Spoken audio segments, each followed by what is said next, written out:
A couple days after reading the email from M, I had a nightmare.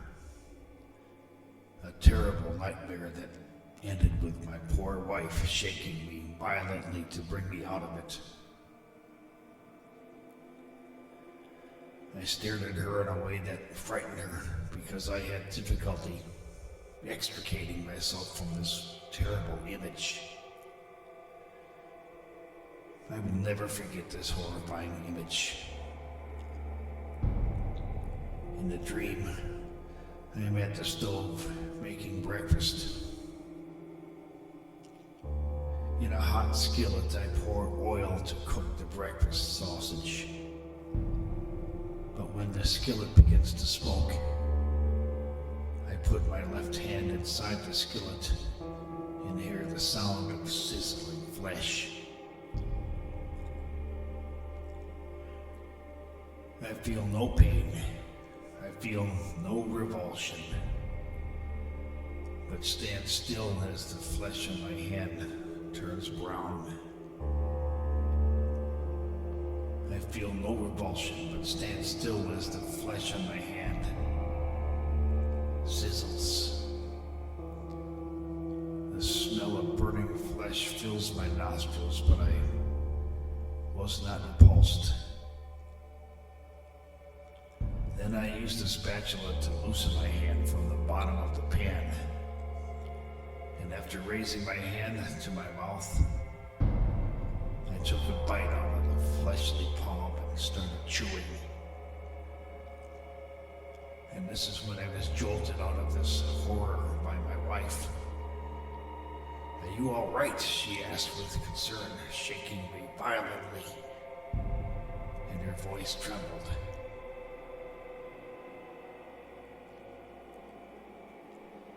I did my best to calm her nerves, and I kissed her and said that I was all right.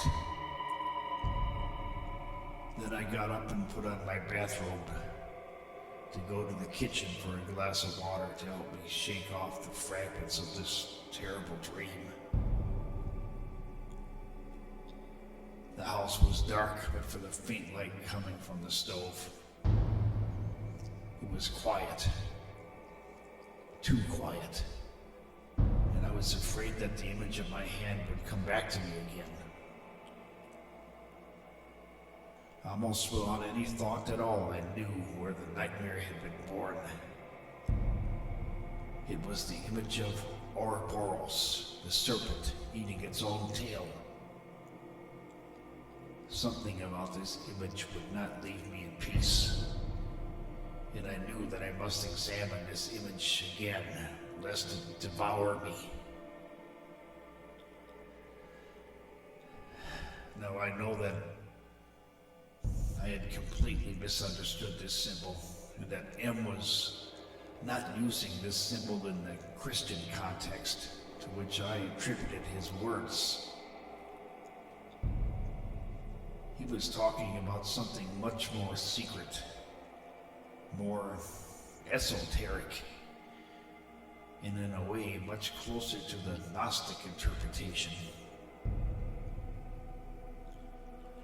The symbol in this context does not represent the cycle of life, the rebirth that I had assumed he was referring to. For this symbol is much older than Christianity, and it was utilized by Christian writers during the Middle Ages as a metaphor, a way for uneducated laypersons to understand the mystery of life. I believe that M was preparing me for something, and that his words always were meant to bring me closer and closer to something that was yet to be defined. He was using this symbol to teach me a lesson that completely eluded me, for I was trying to understand him explicitly. I slept no more that night. Indeed, I went into my studio to research this strange symbol of Ouroboros. Mostly what I found was generic, oversimplified definitions and references to identical expressions of thought centering around the concept of life and death. But I was looking for something deeper.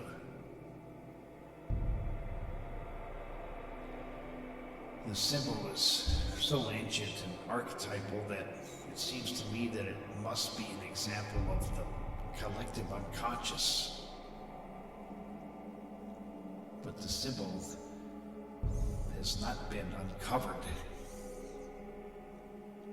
deciphered the same way in different cultures, so the symbol can take on contrary meanings, and no one meaning is true, for they are all true. I believe that this symbol is tied into the Book of Soren, and that to better understand this symbol is to better understand the book.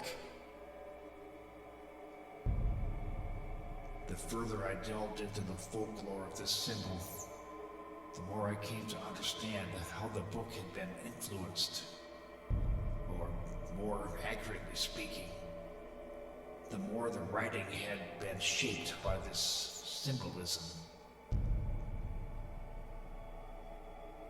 I now understand that my dreams have increasingly been shaped by the words of this book, which in turn have been shaped by the psychological power of this symbol.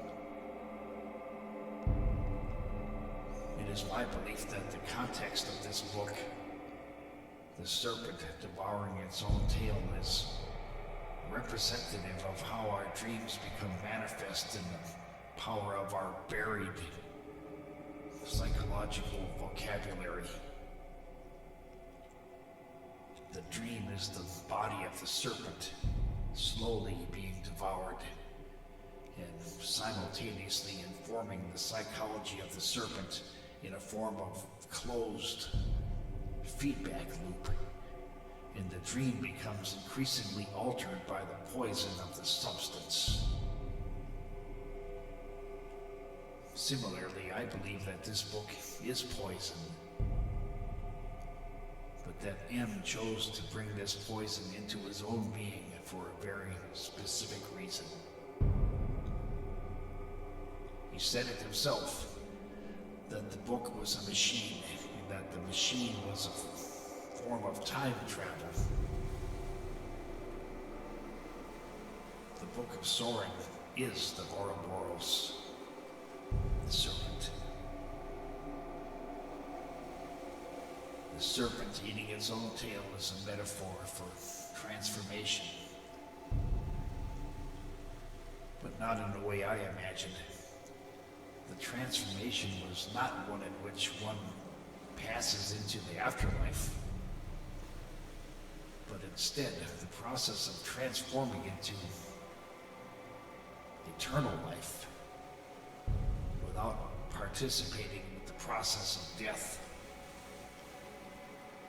The serpent sustains itself on the flesh of its own body and continues to grow into an eternal cycle that has no beginning and no end. Substance out of non-substance and life out of death. More than once, M said that it was not safe for him to leave this world. But I thought that he was being dramatic, purposely cryptic. The first time I heard M speak this way, I thought that he was deathly ill, or that, God forbid, he was contemplating self-destruction. Now I believe that M is trying to prepare me to demonstrate the process of passing into eternity without dying. And in this way, through a strange aspect of lucid dreaming, live forever. For when one abandons the flesh, one has already passed on into eternal life without resurrection. This is a very disturbing idea, that is true. But I seek only to understand and shall not be manipulated beyond my own belief system. The heresy implied by this endeavor is the workings of growing madness, but am as far from mad. So I believe that I still do not thoroughly understand the context of his thought.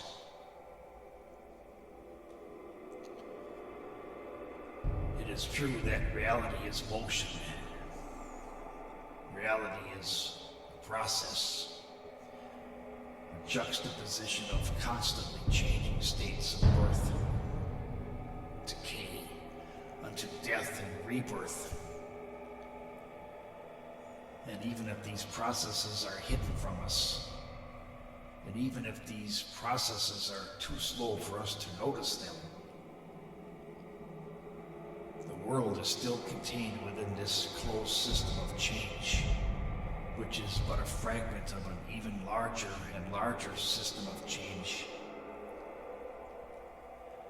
The Ouroboros is a symbol of this process, this ebb and flow of superimposed states of reality. The waves of reality that we can experience are but a manifestation of something larger and more intricate, and for the most part, hidden from our eyes.